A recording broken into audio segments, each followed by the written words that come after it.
Welcome, Realtors. Thank you for joining us today. My name is Lorraine Harding. I'm a Realtor in Seneca, South Carolina, and serve as the National Association of Realtors Federal Political Coordinator for United States Senator Lindsey Graham. We are honored to have Senator Graham with us today and thank him for his leadership in D.C. while the U.S. deals with this coronavirus pandemic. Senator Graham was a key leader in the current passage of the Coronavirus Aid, Relief, and Economic Security Act, known as CARES, designed to help businesses and the economy during this time of crisis. We know you all have questions about the CARES Act, so we are thankful Senator Graham agreed to share his thoughts today to help answer some of your concerns. At this time, I'm going to turn it over to our state president, Owen Tyler. Owen? Thank you, Lorraine. For those of you that are tuning in, or those of you that are going to be watching this on a delay, just so you know, we do not have a video today. This is a call in with Lorraine, myself, and Senator Graham. Senator Graham, we appreciate all you're doing for South Carolina during this time and know that you're extremely busy, particularly this week with the new votes happening. And thank you for joining us today. Earlier this day, we asked our members to submit some questions to us, and we'd like to kind of jump into that if that's good with you. Absolutely. Our hearts go out to everyone who's affected by the tornadoes in Seneca, your hometown. The realtors in South Carolina have donated $5,000 to local relief efforts. What are you hearing from the residents? What can you tell us about the damage that's happened and the ability for them to continue on in just such an unusual time for a tornado? Well, one, thanks for the donation.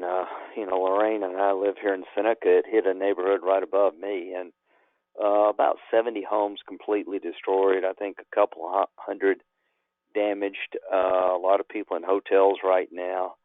It hit in 3 spots. Borg Warner's manufacturing plant got completely wiped out. The one death was a security guard there at the plant who didn't have time to get out of the security shack and fortunately got killed. But there would have been a third shift operating if it hadn't been for the coronavirus, so there have been hundreds of people probably killed. So that's a blessing in disguise. But there's a United Way Tornado Relief Fund. I appreciate anything you could do there to help people. Disaster declaration has been sent to Washington by the governor for all of South Carolina. I think we had 9 people killed in the state, and that's at FEMA now. We'll be pushing that through, so there'll be some FEMA relief, but it hit all over the state, and appreciate what you're doing. And on top of the coronavirus, it's just it's been a tough time, but you see the best of people, I can tell you that. The churches are everywhere giving out food, and people are helping clean up, but we'll get through it. But appreciate the donation by the realtors. It's great that you say that. One of the things that we at the Realtor Organization have noticed is during the pandemic and following these tornadoes, you really do see the best of people, which is coming out to be the silver lining and people working together. And it's just so important with the things that we're all facing today. Yep, absolutely. I'll give you a little overview of what we just did in the Senate. Definitely. I'd love to hear about the new CARES Act that came out of the Senate this week. Okay. So to put this in context, a couple of weeks ago, we passed a $2.2 trillion package. It's the largest expenditure in the history of the federal government, a one-time expenditure, more than the New Deal, and it passed 96-0 in the Senate, which is unusual, which tells you that Republicans, Democrats see this the same way, as very serious. Then it went over to the House and passed by voice vote. That's pretty unprecedented to spend that much money, basically unanimously. And the reason is that all of us see the virus as an existential threat to our country. There's a lot of debate. Well, what if we'd done nothing? Did we overreact? I don't think so. If we'd let this virus run wild, there'd be a couple of million people dead right now. We're going to probably lose north of 50,000 by shutting the whole world down. It's 3 times more infectious than the flu. There are no vaccines for it. There's no therapies yet. So people getting this stuff are in a world of hurt, particularly older people with underlying conditions. So I supported the president's lockdown, the guidelines being imposed, and people have been great in following them, have flattened the curve, and we definitely see light at the end of the tunnel. Everybody on this phone is a small business person. Most of you, I'm sure, virtually all of you, have less than 500 employees. Foot traffic has come to a halt. Banks are being flooded with loan applications to keep businesses open, so it's pretty hard to probably close a real estate loan right now, a house loan. But this program is designed for people like you. There's been some abuse. There's some companies who've gotten loan money that really don't need it, and the $310 billion package we just passed has more stringent criteria to drive the money down to the small businesses like real estate agents throughout the state of South Carolina, more money for community banks and credit unions where Main Street does most of its banking. So the program, you can borrow 2.5 times your payroll as of February the 15th. Whatever payroll you had on February the 15th, you can borrow 2.5 times that amount, up to $10 million. It's a 2-year loan at 1%. If you pay your employees, if 75% of the loan amount goes to your employees, 8 weeks of the loan becomes a grant.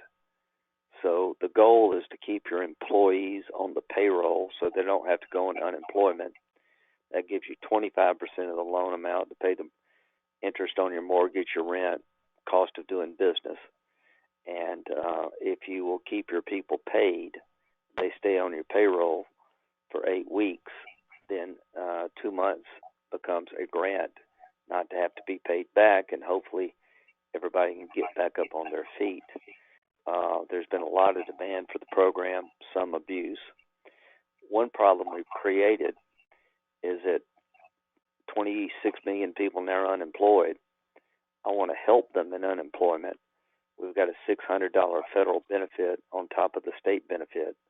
The state benefit is $326 a week if you're unemployed, is the maximum amount. I wanted to make people whole in unemployment up to $50,000 of income. But what we've done, if you make $15 an hour, that's $600 a week. I wanted to pay you the difference between $326 and $600 to make you whole. What we've done is we paid $600 on top of $326. Now you make $926 a week not to work. That's $23 an hour. That's putting a lot of pressure on employers to keep their employees, because a lot of restaurants and hotels pay people $15, $16, $17 an hour, not $23 an hour. So you're actually enticing people to go on unemployment and stay unemployed for up to 4 months. That's how long this $600 federal benefit lasts. So we got to fix that. But the main thing is that that $2.2 trillion, a lot of it went to hospitals. Hospitals were failing because they can't do elective surgery. $150 billion went to the states to help them with their bills. Each state gets a minimum of $1.2 billion. A lot of money for vaccine research, protective equipment for the doctors and the nurses. So I just end with saying I do see light at the end of the tunnel. I think the summer is going to slow the spread of the virus down. We're going to do more testing. If BMW wants to open up, which I hope they will soon, they need the ability to test their employees. And when you can do that, when you can get a test to find out you don't have it, you'll feel better. When you can find out that you've had it and you've built up an antibody to it, that means you can go back to work without infecting other people.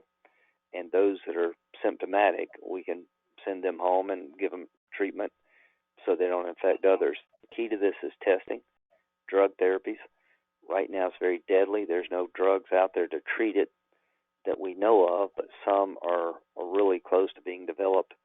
Ritonavir is a drug that was tested in Chicago. 113 people really seriously ill were given that drug, and I think like 90% of them recovered and were able to get out of the hospital. So the day you have drug therapies that can take it from like a 10 down to a 1 or 2, people can move around the economy more freely. These guidelines have been a godsend. Phase 1, Phase 2, and Phase 3.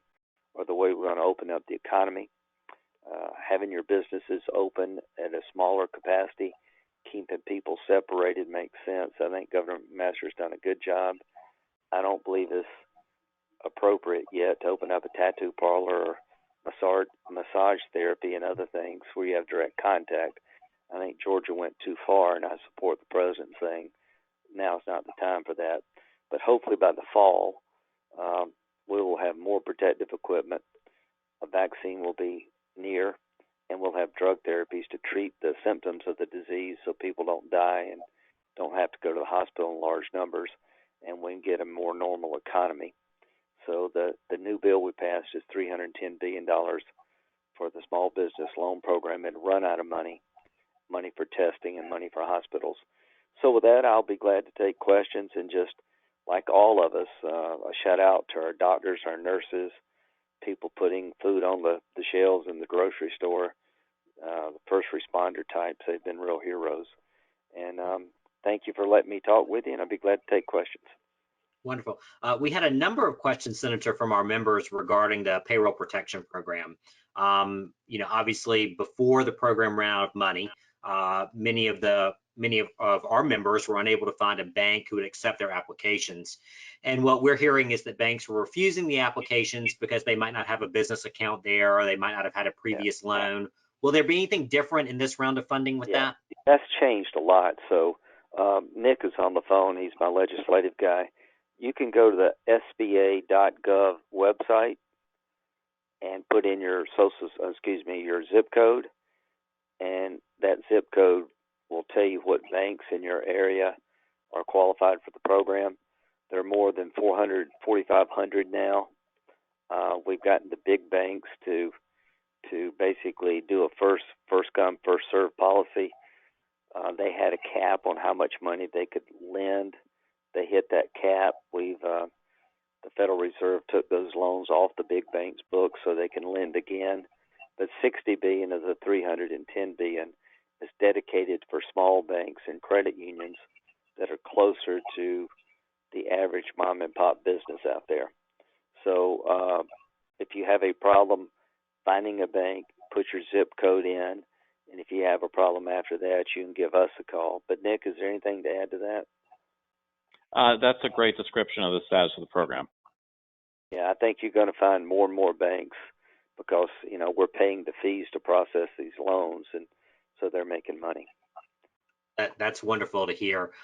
In that same line, a number of reports have come out in the previous lending process about the CARES Act was really favoring more businesses that had employees between 101 and 500 people, and the mom and pops were being left out.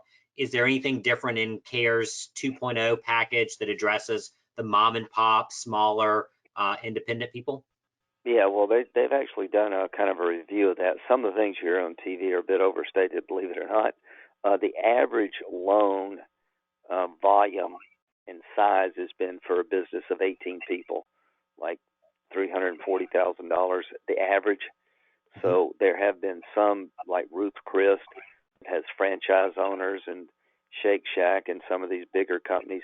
Harvard did not get money from the payroll protection program. It got money for students that were having a hard time of it. And I'm all for Harvard helping those students, not the federal government, because they're sitting on $40 billion. But there have been over 1 million loans to businesses with less than 10. So I think some of the stories about the bigger companies gobbling all the money up are proven not to be as bad as we thought they were.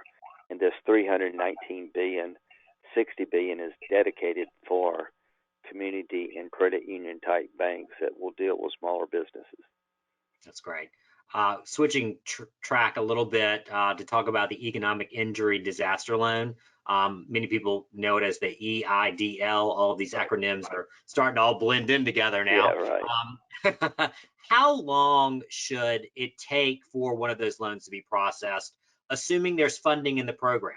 Well, that's the problem. Okay, so there's two programs. The Paycheck Protection Program has got 4,500 banks that participate in that, and that's growing.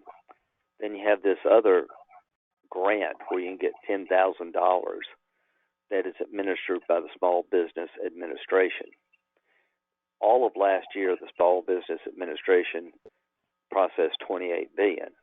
Well, now we're over $500 billion. Most of it's being done by private banks that normally not associated with the Small Business Administration. However, the grant, what is that, EDL? What do you call it, Nick? The Economic Injury Disaster Loan Program? Yeah, that program is still inside the SBA and is taking longer. There's a $10,000 grant that you get, so it's taking longer for that program to get results because there are fewer lenders, and the SBA is the primary administrator of it, not these 4,500 banks. Can you give a little update about that program, Nick? Where are we? Sure. So with the EIDL loans, we just put in $50 billion in CARES kind of 2 here, with another $10 billion specifically for the $10,000 emergency grants that Senator Graham mentioned in the call here. Those are available for processing, so would encourage anybody who's looking at that program to go ahead and submit an application. But the grant program is going to take a little bit longer because there's a smaller number of people involved in that program. Right. Thank you. Okay. Thank you. It is very confusing for everyone, whether you wrote the bill, I think, or whether you're trying to navigate it with your lender. We got a lot of this question. Will the funds received from the Payroll Protection Program or the Economic Injury Disaster Loan, will those be taxed? Are those taxable programs? No, they're loans that you it's not, isn't that right, Nick? Yes, they're structured as loans. They're structured as loans. The grant portion kicks in if for 8 weeks you pay your 75% of the loan for the first 8 weeks has to be dedicated to payroll. Even though you may not have much business, you may be closed down. The purpose of the loan is for you to keep your people on the payroll. And if you'll do that, we'll turn it into a grant that will be non-taxable. So this is a non-taxable event. Wonderful. We had a number of questions about taxpayers, realtors attempting to log into the IRS website to check the status of their stimulus payment, and they're getting a message that says payment not available message. Is there somewhere the taxpayer can go to get updates on the relief? What if the taxpayer, and a follow-up, what if I owe taxes? Will I get a stimulus check when I owe the government money? Okay, so that's a very often asked question. If you're breathing and you make $75,000 or less, you're entitled to a $1,200 stimulus check. That doesn't add to your income. You don't have to pay taxes on it, and it's not deducted from money that the government may owe you. You get it even if you owe taxes. Look at it as a grant to everybody. It's a tax-free event. It doesn't affect your income taxes. It doesn't take money away from what the government owes you. It's a non-tax event. It's designed to give people money to buy food and keep the lights on. It comes out in paper checks for people that don't have direct deposit accounts. From $75,000 to $99,000, it phases out, so you can actually get some money from $75,000 to $99,000. You can be on disability and get it. You can be on Social Security and get it. You don't have to file a tax return to get it. The $75,000 is computed, is the cutoff. Is that right, Nick? Yes, it is. And you check, we'll get back to you about, you should, whatever way you get a refund or whatever how you receive a government check if you're on disability or Social Security is the way you'll get paid. If you get a paper check, you'll get a paper check. But most people in business have a tax ID number. You should get it through that system. Wonderful.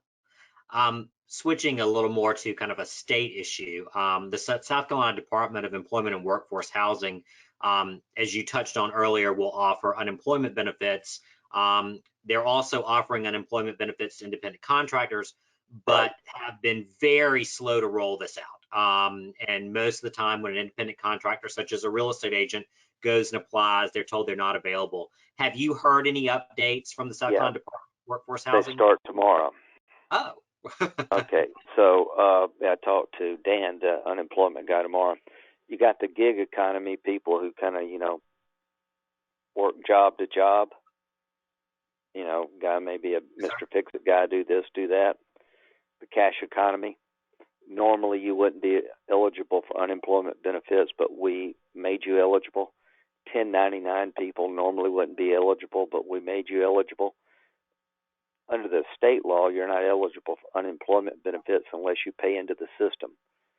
But we made independent contractors eligible for unemployment, and their claims will start to be processing tomorrow. And a lot of real estate agents work on commission, independent contractors, they will be eligible for unemployment benefits. Well, that's good to know. We appreciate that update to know, and soon to know. We had a number of questions related to the forbearance relief. So the loan forbearance relief offered under CARES for mortgages. A lot of concern is that the structure of the loan forbearance that banks and lenders are offering could potentially create home foreclosures. Do you have any thoughts on that? Do you believe that we're going to create an excessive amount of foreclosures by doing a forbearance where a property owner may get a forbearance and then owe 3 or 4 months all at once of back mortgage payment? Well, I'm hoping that would be a bad outcome. The goal is to, while you're laid off, you may be drawing on. But virtually everybody is entitled to unemployment if you were working at all, so that should be an income stream. But Nick, can you walk through the forbearance provisions and what did we do in round 2 here about, it all coming due at once? Sure. So we had some provisions in there to provide opportunities for banks and mortgagees to work out loan forbearance where if they're not able to make their mortgage payments, those payments are delayed. Interest would still accrue on those loans, but we're not expecting any kind of balloon payment or some extremely large payment that would happen after a few months of forbearance. Ironically, we think it may help stem some forbearances by the fact that the bank then understands the particular mortgagee situation, and we anticipate would hopefully not commence any kind of foreclosure proceedings because of that. Evidence to do balloon payments. Say you owe me 4 months, we'll step in pretty quick to stop that. That would be great. How does all of the CARES Act relate to, multifamily owners, commercial landlords? What are they expected to do when their tenants are unable to pay rent? So the store that's been shut down for 8 weeks and they can't pay their mortgage to their landlord, and then their landlord can't pay to his lender. Is there anything that helps with eviction on here? What do mom and pop property owners do? I'll let Nick. There are definitely provisions about paying rent, forbearance there. But the main thing is anybody who rents apartments or owns commercial property, you would be entitled to the small business loan if you have less than 500 employees, and hopefully that would allow you to stay in business. Even though you may not be collecting rent, the loan would make up for your lost income. And so can you walk them through what we do on commercial housing? Sure. So as Senator Graham mentioned, as you all likely have seen as well, if you're a commercial landlord and one of your tenants is participating in the Paycheck Protection Program, they are able to use a portion of those funds for their rent. If someone is renting an apartment, for example, or is renting a house, someone could be receiving unemployment or also the direct payments. Those will help for that as well. Also, particularly if another opportunities in the bill is we have several provisions for business owners that are favorable tax treatment.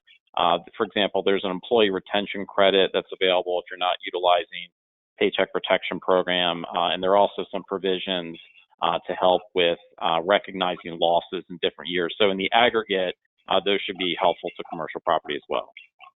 So, like if you say you own a shopping center, you got 4 or 5 commercial buildings, all those people that occupy those buildings, I'm sure that they all would be able to get a paycheck protection loan, and 25% of the loan can be used for business expenses, specifically rent.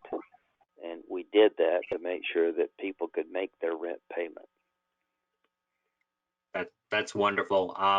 With South Carolina being such a booming economy and quite frankly a tourist and travel destination, so many of our commercial property owners are concerned about what happens to the businesses that are in there, and this certainly will go a long way to easing their fears.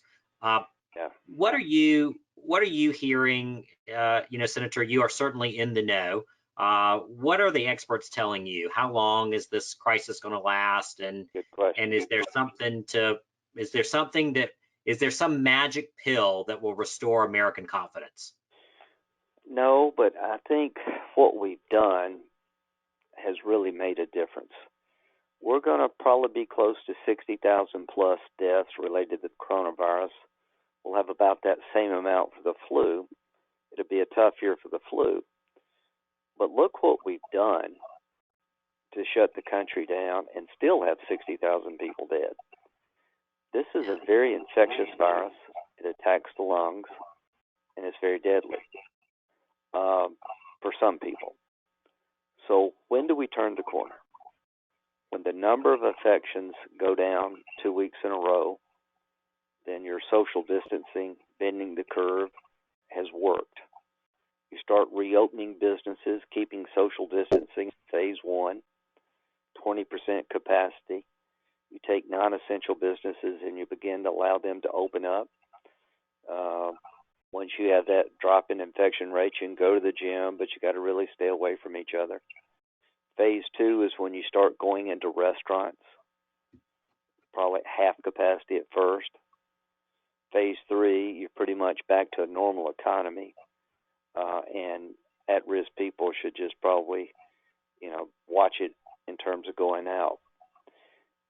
We're on defense, social distancing, and all these guidelines and people's discipline have allowed us to bend the curve pretty dramatically. Drug therapies.